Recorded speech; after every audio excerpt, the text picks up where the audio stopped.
It's time.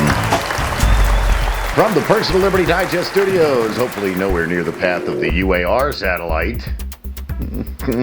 I'm Ben Crystal, and this is the Grade 8 for the week of September 24th. Another diplomatic misstep for President Obama, ruining a picture of gathered world leaders at the United Nations when he waved to the camera, blocking the face of the president of Mongolia. Obama said afterwards, "Those were world leaders? I thought that was one of those championship team photo ops. I wonder why nobody gave me a jersey. I'm the prez. I'm number one." With Obama's popularity nosediving, the specter of a Hillary Clinton 2012 campaign is alive. Asked about the possibility, Bill Clinton said, quote, "Well, you'll have to ask her." Yeah, like he'd know. "You should totally run, honey. I'll stay home and watch the, cat."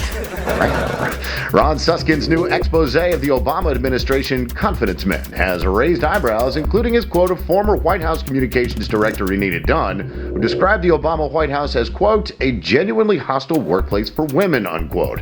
Obama was quick to respond, What women? That's I thought that was Steve from the OEOB. Desperate times call for desperate measures as gaffe-prone Vice President Joe Biden has reportedly been, quote, "unleashed on the campaign trail," unquote.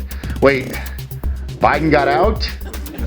I thought we had one of those invisible fence things. All right, somebody go get him before he speaks to anyone. Over on Capitol Hill at a ceremony to install a portrait of former House Ways and Means Committee Chairman and New York Congressman Charlie Rangel just months after he was censured for ethics violations.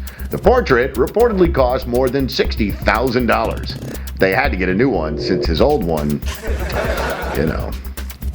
Bad news for liberals as their planned Day of Rage fizzled. Turnout was a tiny fraction of what planners were hoping for. Our march against the evil American imperialists till they rocked. Look, that guy is with us. No, not that guy. That guy over with the body hair. Okay. Wasn't it nice to see the deadheads have something to do for a change? Dude, where's Jerry? You're high and you smell.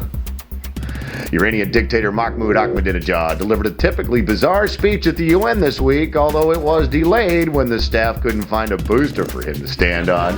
Who's a tiny dictator? Who's a tiny dictator? You're a tiny dictator. He's adorable. While the U.S. and the entire EU walked out of Ahmadinejad's rut, MSNBC offered him a contract. He's like Maddow, but Democrat sock puppet Chrissy Matthews was on the loose again last week, suggesting on his Sunday morning talk show that Texas Governor Rick Perry had, quote, pulled the rug out, unquote, on President Obama and compared Obama to famous appeaser Neville Chamberlain.